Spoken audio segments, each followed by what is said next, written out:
Tamil Nadu mercantile bank के शेयरों में आया उछाल। मार्च तिमाही के अच्छे नतीजों से चढ़ा banking stock. Tamil Nadu mercantile bank के शेयरों में 24 अप्रैल को 1% की तेजी आई। बैड लोन्स के प्रोविजंस में तेज गिरावट के चलते बैंक के मुनाफे में डबल डिजिट वृद्धि आई।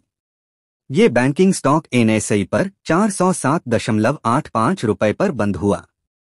वित्त वर्ष 23 की मार्च में समाप्त तिमाही के लिए बैंक का मुनाफा 11.5% की सालाना वृद्धि के साथ 253 करोड़ रुपए रहा। Tamil Nadu mercantile bank. Tamil Nadu mercantile bank के शेयरों में 24 अप्रैल को 1% की वृद्धि हुई।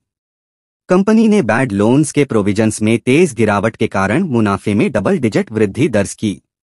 एनएसई पर यह बैंकिंग स्टॉक 407.85 रुपये पर बंद हुआ। निजी क्षेत्र के बैंक ने वित्त वर्ष 23 की मार्च में समाप्त तिमाही के लिए 253 करोड़ रुपए के मुनाफे में 11.5% की सालाना वृद्धि दर्ज की है। इसकी वजह ये रही कि इसी अवधि में प्रोविजंस और कंटीजेंसी 61% घटकर 57.2 करोड़ रुपए हो गई।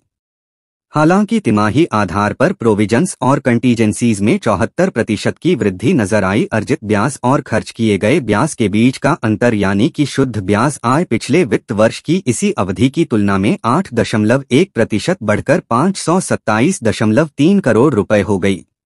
FY 23 मार्च के अंत में शुद्ध ब्याज मार्जिन में 9 bps सुधरकर 4.49% हो गई। कुल एडवांसेज के प्रतिशत के रूप में कुल नॉन परफॉर्मिंग एसेट्स के साथ एसेट क्वालिटी में भी सुधार हुआ। ये तिमाही आधार पर 31 bps गिरकर 1.39% हो गया। वित्त वर्ष 2023 के मार्च तक नेट एनपीए तिमाही आधार पर 130 bps घटकर 0.62% हो गया। प्रोविजन कवरेज रेशियो में भी सुधार हुआ। दिसंबर FY 23 के 89.83% से सुधरकर ये मार्च FY 23 में 90.90% हो गया।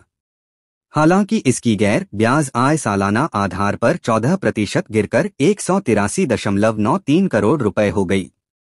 प्री प्रोविजन ऑपरेटिंग प्रॉफिट भी वित्त वर्ष 23 की मार्च तिमाही के लिए 5.15% घटकर 404.41 करोड़ रुपए रह गया। वित्तीय वर्ष 2022 से 23 के लिए तमिलनाडु मर्केंटाइल बैंक ने कहा कि उसने पिछले वर्ष की तुलना में 25% की वृद्धि के साथ 1029 करोड़ रुपए का उच्चतम मुनाफा दर्ज किया है।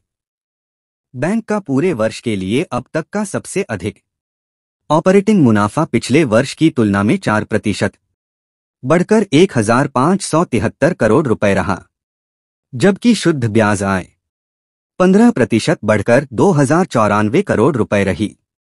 बैंक ने एक्सचेंजों को अपनी फाइलिंग में कहा, मार्च वित्त वर्ष 2023 के अंत में हमारे पास 47,766 करोड़ रुपए के डिपॉजिट हैं, जो पिछले वर्ष की तुलना में 6% अधिक हैं, जबकि इसी अवधि में एडवांसेज 11% बढ़कर 37,582 करोड़ रुपए हो गए हैं।